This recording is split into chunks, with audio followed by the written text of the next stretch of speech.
boys or girls? Consider yourself bi or... I dare you to kiss me. What? I wish I knew you were here.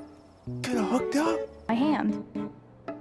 In marriage. Are you single, taken, but still down to get drunk and make out? Whoa. Square Enix has decided the popular LGBTQ game Life is Strange is too gay for them, which is kind of ironic since this is a game based solely on LGBTQ characters. I think this is an absurd part of the story when you're thinking about Square Enix that's been promoting a lot of these DEI issues, backing away and stepping away from developing games based on those issues. And I think this is going down to profitability and also going down to the developers that are making this game at Square Enix. This is coming from a developer. Deck 9 is a studio that is owned by Square Enix, and they're pushing back on the things that they were doing with the newest Life is Strange game that came out, even though still in its true essence a similar game to its predecessors, which were focused on LGBTQ issues. And I think they eventually got what they wanted, but it seemed like Square Enix pushed back vehemently against the idea of making this overall franchise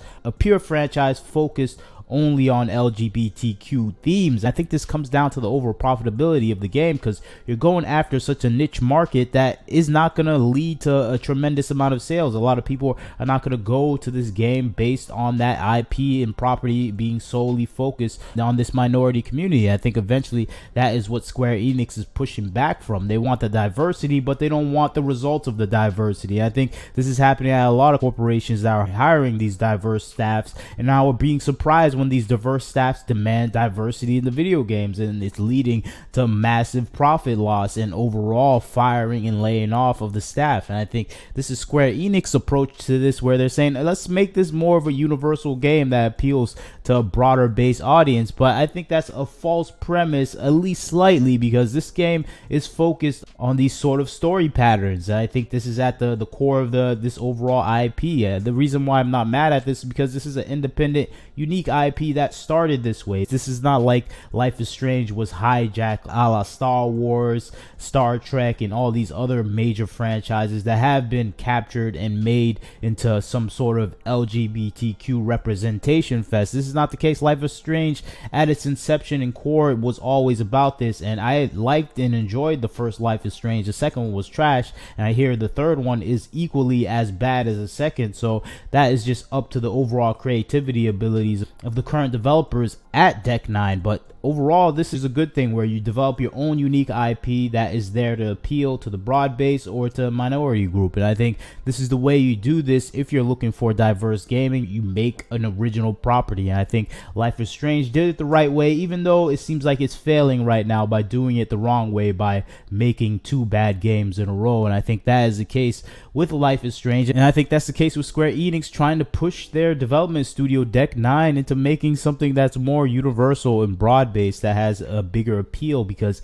that's how you make money in gaming. You appeal to the customer base that has the largest majority game players. And I think that is the case with Square Enix saying, okay, we failed with Forspoken. That's another Square Enix game from another developer they own, Luminous, that went out of business after they released Forspoken to a massive failure in sales and overall recognition. And I think that's what happened with Life is Strange, and they saw this happen with the second one, and now they're seeing it with the third one. And I can see the controversy they would have with trying to direct a studio to make something that is not at the core of the game. And I have to agree with the people within Deck 9 who are saying, no, you can't do this. This is at the core of the game, because it makes sense. That is at the core of the game. But I think the problem with Deck 9 isn't just the core of the game, isn't just Square Enix pushing back against their ideals of maintaining this franchise as something focused on LGBTQ issues. I think the problem is in the diverse staff that they hired is incompetent. They can't create a game that's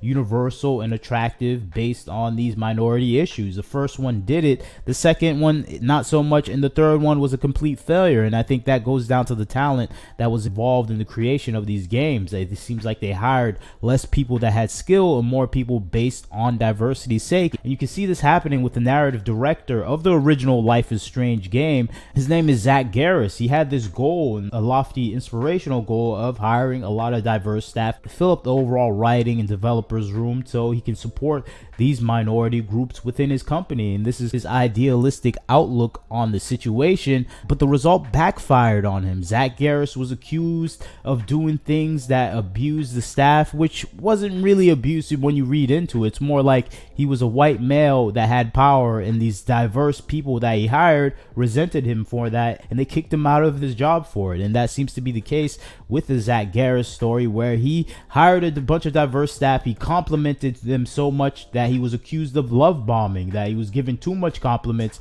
he was being too nice, and they felt weird by it. And I think this is kind of that meme we see about harassment at the workplace, where you see the handsome guy doing something nice and the female co-workers are happy about it, and you see a bigger, less attractive guy do the same thing, and that is harassment. I think that is a situation with Zach Garris where he was seen as a harasser for being nice, and I think that is a situation here where he was mentoring multiple people in the office, but the young women that he was mentoring that were diverse saw everything he did as harassment. Even walking them to their car at night when they had crunch time, it was seen as harassment. Even though he didn't hug them, he didn't touch them, he didn't say anything but saying they're good at their job, and that was seen as a harassment. And I think that's eventually what you see in these positions of power. You're hiring these people that have sensitivities that are completely different from you and have this overall mindset that you're the oppressor and enemy. So you're hiring people that don't like you, or semi-racist or full-blown racist against your race in particular, and you think that's fine, but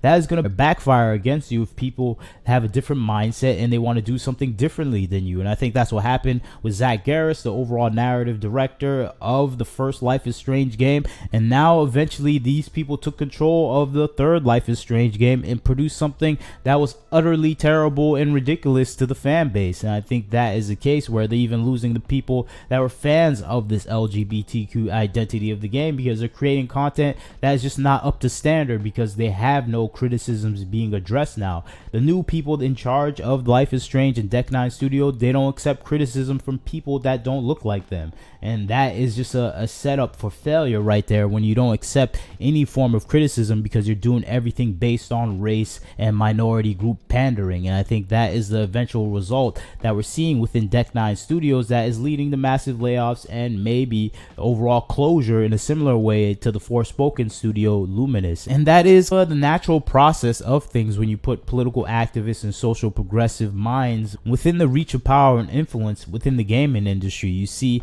an overall drop in quality and overall failure of the studios, and eventually the complete failure of the studio in its process. And I think that's what we're seeing with Deck 9, that's what we're seeing with Life is Strange, and it's making sense now why the game is a failure, because they replace the talent with the talentless. And I think that is a trend in the video game industry that is not going away anytime soon, at least until multiple studios fail even further. But that is just a different story. You tell me what you think about Life is Strange and Square Enix kind of backing away from making these sort of LGBTQ focused games. I think it's just all about profitability. But for the sake of gaming itself, I think it's a positive thing where they're thinking, okay, we have to focus on the customers and what the customers want. We can't just make things because we want to feel good. And I think that is a good change. Although I have respect for Life is Strange, but they kicked out the talent for the talentless, and this is the end result. Hopefully things get better, but I doubt it. But you leave a comment, tell me what you think, like, share, and subscribe. This is Wagner Knows Why. Catch you next time.